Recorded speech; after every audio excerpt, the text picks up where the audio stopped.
एक बार फिर आप सभी का स्वागत। मैं हूं आपके साथ सुचित्रा गुप्ता। आइए शुरुआत करते हैं। देखिए, आतंकी संगठन लश्कर-ए-तैयबा और उसके सरगना हाफिज सईद को एक बड़ा झटका लगा, जिसके बारे में हमने आप तक तमाम इन्फॉर्मेशन भी पहुंचाई।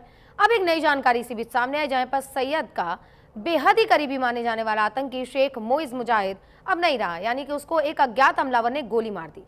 पंजाब प्रांत में दिन दहाड़े हुई गोलीबारी की वजह से इसकी हत्या हुई है। पुलिस ने दो गुटों के बीच इसको रंजिश बताया, लेकिन घटना ने पाकिस्तान की खुफिया एजेंसी की भी नींद उड़ाकर रख दी है। वहीं हाफिज ने टीटीपी के डर से अपनी रैली रद्द कर दी है। ये वो रैली है जो ऑपरेशन सिंदूर के पहले जिसकी घोषणा कर दी गई थी, जिसका ऐलान कर दिया गया था। पोस्टर्स हर जगह लग चुके थे। आतंकी हाफिज सईद अब खुद ही डरा हुआ है। हम ऐसा क्यों कह रहे हैं, इस रिपोर्ट से समझिए।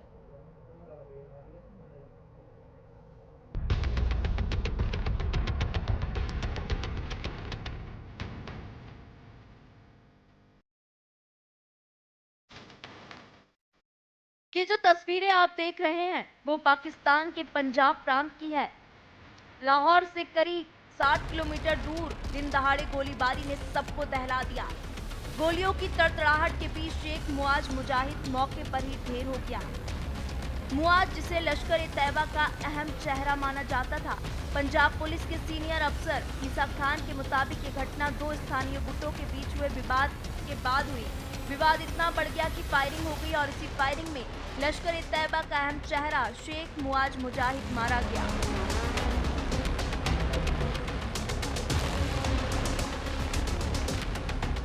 लेकिन कहानी यहीं खत्म नहीं होती। शेख मुआज हाफिज सईद का खास माना जाता था। मुआज कई आतंकी हमलों में शामिल था। मुआज के परिवार वालों ने कई लोगों के खिलाफ केस दर्ज करवाया है। उनका मानना है कि ये कोई सामान्य गैंग वॉर नहीं, बल्कि सोची समझी साजिश है। जिस व्यक्ति का संबंध लश्कर-ए-तैयबा जैसे आतंकी संगठन से रहा है, उसकी हत्या अपने आप में कई बड़े सवाल खड़े करती है। क्या अंदरूनी गुटबाजी का नतीजा है, या किसी बड़ी गुटबाजी का नतीजा, या किसी बड़े ऑपरेशन का हिस्सा? इसका जवाब आने वाले दिनों में साफ हो जाएगा। हाफिज सईद के करीबी की हत्या। दिन दहाड़े पाकिस्तान में गोलीबारी की गई। आतंकी शेख मुआज मुजाहिद की हत्या कर दी गई। आतंकी शेख मुआज को गोलियों से भुना गया। आतंकी शेख मुआज लश्कर-ए-तैयबा का करीबी था। कई आतंकी हमलों में शामिल था। 20 लोगों के खिलाफ केस दर्ज किए गए हैं। पुलिस का मुआज का हाफिज से कनेक्शन से इनकार। जहां एक तरफ हाफिज सईद का खास शेख मुआज मारा गया, वहीं दूसरी तरफ आतंकी हाफिज सईद खुद डर डर कर जी रहा है। पाकिस्तान में रहकर आतंकी फैक्ट्री चलाने वाला हाफिज सईद, जो खुद को इस्लाम का ठेकेदार बताता है, अब खुद टीटीपी के डर से थर थर कांप रहा है और छिपे छिपे घूम रहा है। तहरीक-ए-तालिबान, वही आतंकी संगठन जिसने लश्कर-ए-तैयबा पर भी निशाना साधना शुरू कर दिया।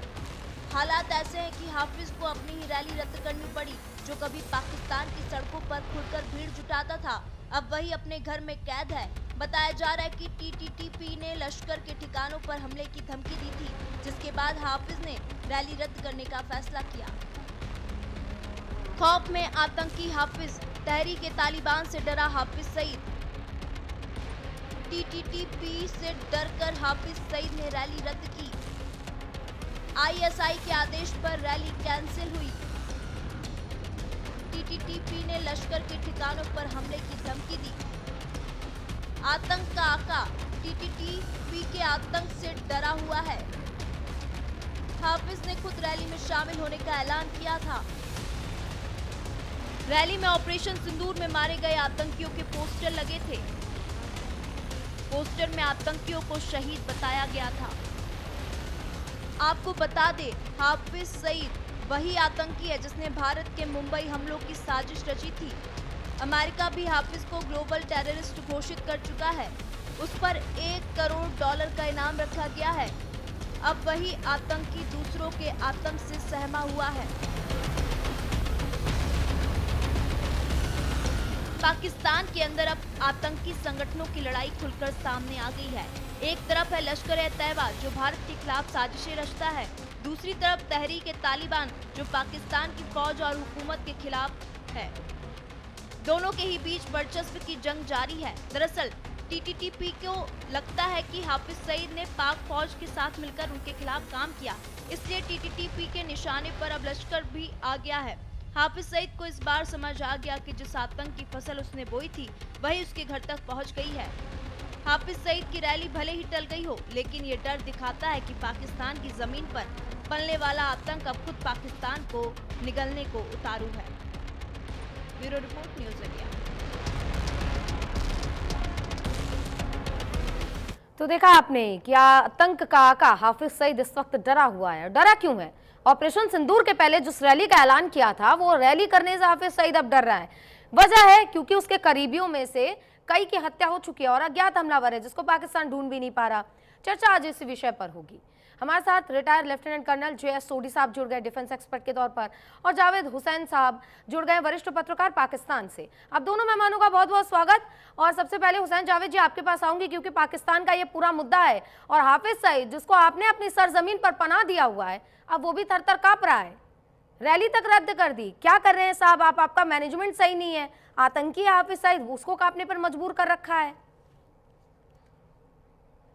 जी मैम, सबसे पहले आपका शुक्रिया कि आपने मुझे इनवाइट किया, और सोडी साहब को भी सलाम। देखिए, बात ये कि आपने रिपोर्ट किया, माज मुजाहिद का नाम लिया, और आपने ये भी कहा कि लाहौर के पास उनकी हत्या कर दी गई।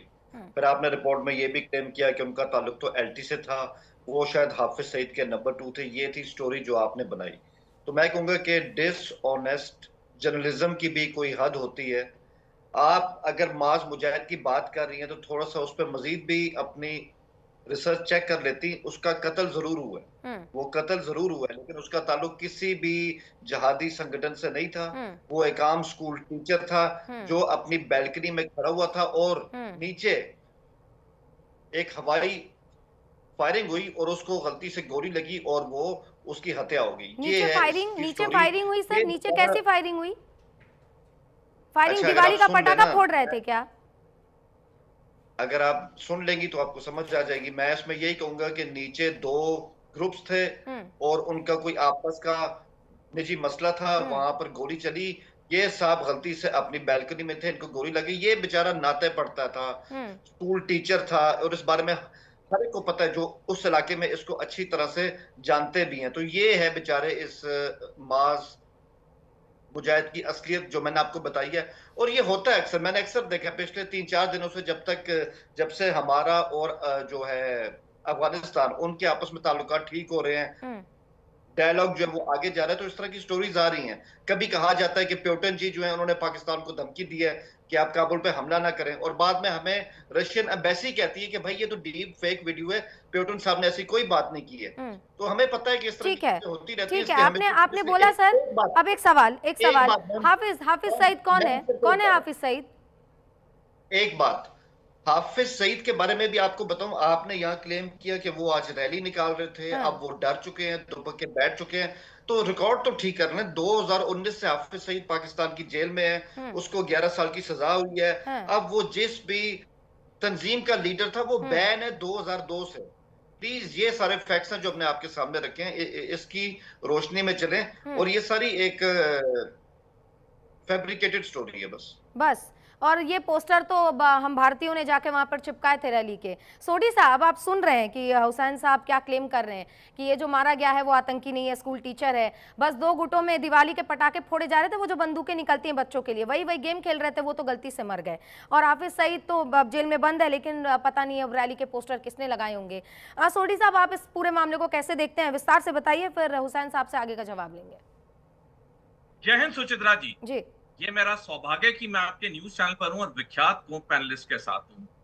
कोई भी चोर ने आज तक कभी कहा है कि वो चोर है? किसी आतंकवादी ने आज तक कभी कहा है कि वो आतंकवादी है? किसी सरकार जो आतंकवादियों का खुलेआम समर्थन करती है, क्या कोई देश की सरकार ने माना है कि कोई आतंकवादी उसके देश में है या मरा है? कोई नहीं मानता है। लेकिन हकीकत छुपाई नहीं जा सकती।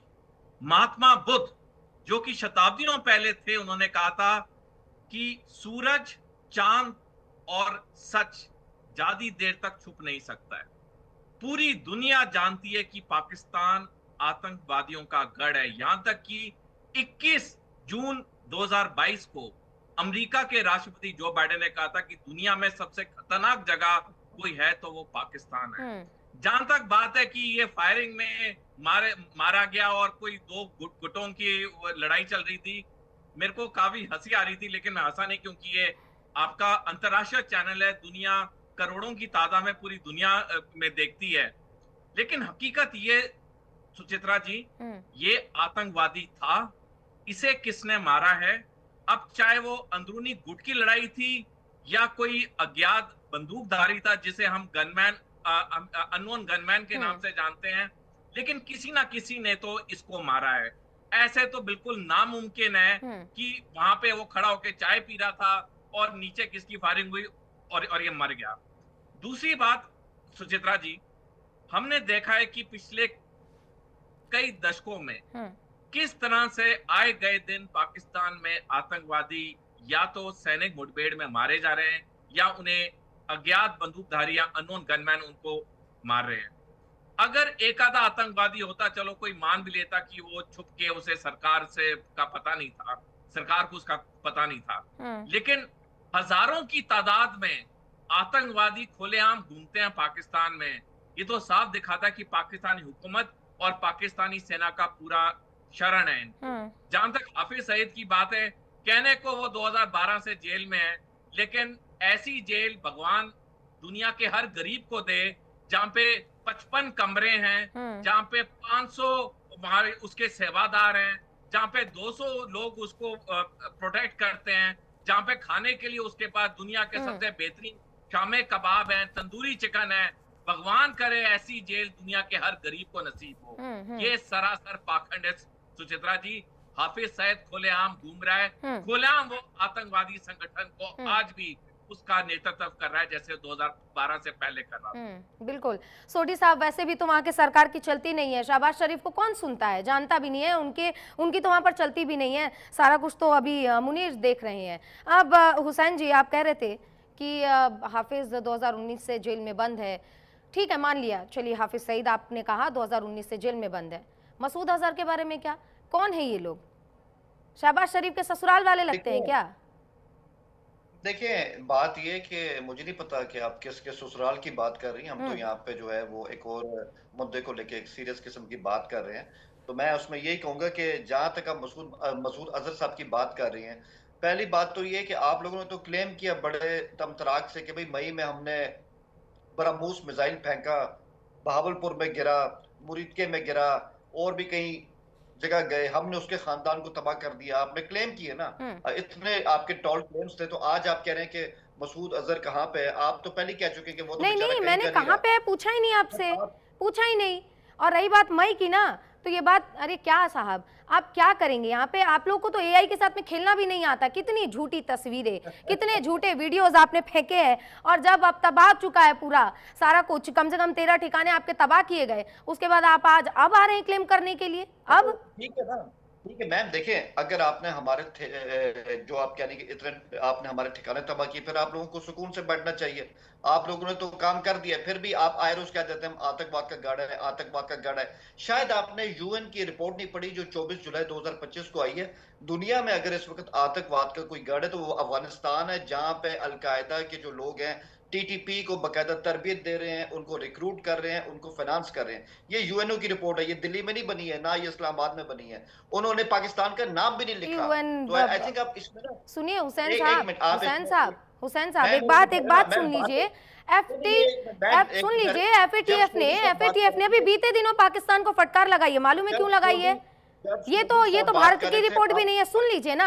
अरे कितना फेक प्रोपेगेंडा फैलाएंगे आप। एफएटीएफ ने पाकिस्तान को, और सोढी साहब आप भी सुनिए, फटकार इसलिए लगाई क्योंकि जो बाढ़ पीड़ितों के लिए उधार मांगे गए थे, अब पाकिस्तान में पैसे तो बचे नहीं है, 2-2 रुपए मांगने चला जाता है एफएटीएफ के पास, जो पैसे मिले बाढ़ पीड़ितों के लिए वो भी आतंकवाद के लिए इस्तेमाल कर रहा है, और एफएटीएफ ने फटकार लगाई पाकिस्तान को। कितना बोलेंगे सर आप, कितना झूठ बोलेंगे आप? मोहतरमा, आप पहले मेरी बात सुनिए। आपने सोढी साहब को टाइम दिया, आपने उनको इंटरप्ट नहीं किया ना, तो अगले गेस्ट का भी इतना ही हक है कि अपनी बात पहले कंप्लीट कर ले। झूठ ना बोले तो मैं समझ दूं। जी, मैं सिर्फ यही कह रहा हूं। अब आप एफएटीएफ की बात कर रही हैं, इसमें भी थोड़ा पढ़ने की जरूरत थी।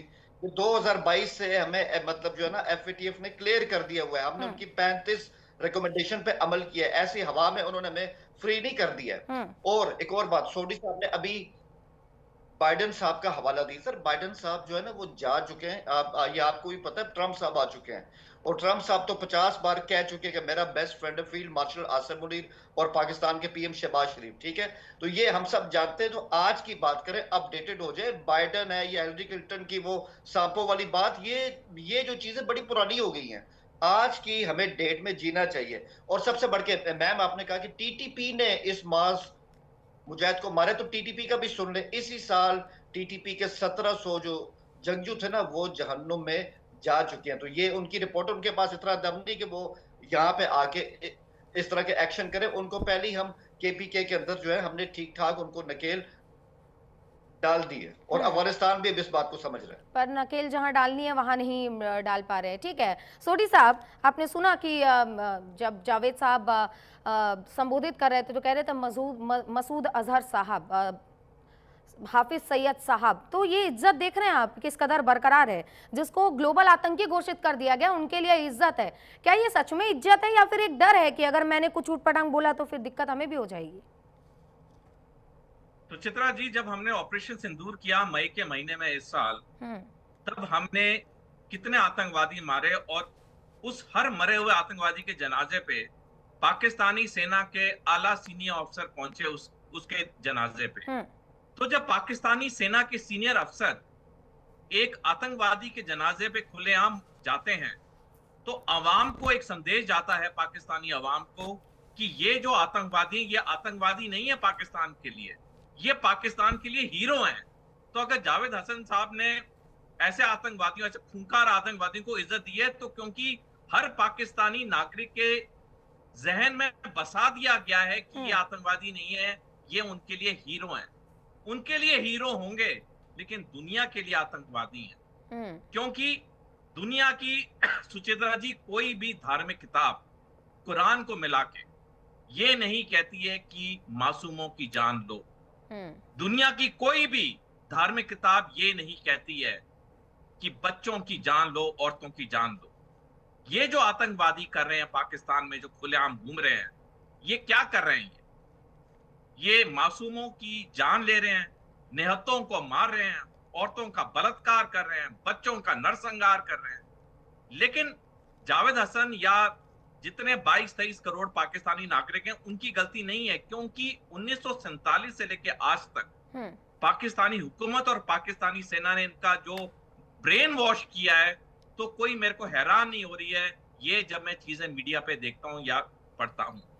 लेकिन सुचित्रा जी, एक चीज और जानने वाली बात, भारत की सभ्यता, संस्कृति, संस्कार में साफ लिखा है, अगर आप दूसरों के लिए बीज बोते हो, दूसरों के लिए गलत काम करते हो, तो उस इंसान को भी उसका जो नतीजा होता है भुगतना पड़ता है। बिल्कुल। आज एक एक करके कितने आतंकवादी मारे जा रहे हैं पाकिस्तान में।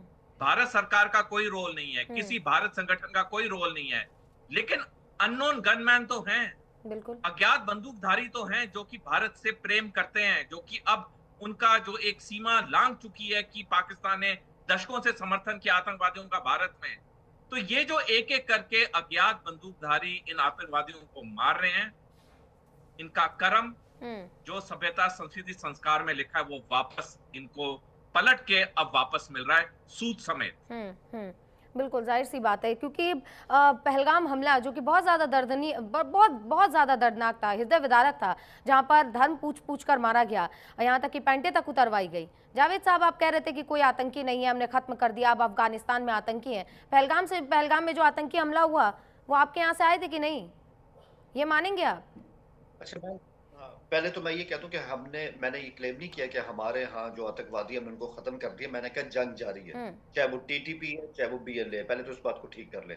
दूसरी, अच्छा किया कि आपने पहलगाम का नाम लिया। यही तो फर्क है हमारा और आपका कि जब पहलगाम 22 अप्रैल को हुआ, पाकिस्तान ने उसी दिन कई मुल्कों के साथ इसकी मजम्मत की थी और इंडिया को ऑफर की थी कि हम इसकी ज्वाइंट इन्वेस्टिगेशन के लिए भी राजी हैं। लेकिन फर्क क्या आता है, जब हमारे यहाँ जाफर एक्सप्रेस पर अटैक होता है ना, तो आप लोग आज तक उसकी मजम्मत नहीं कर सके।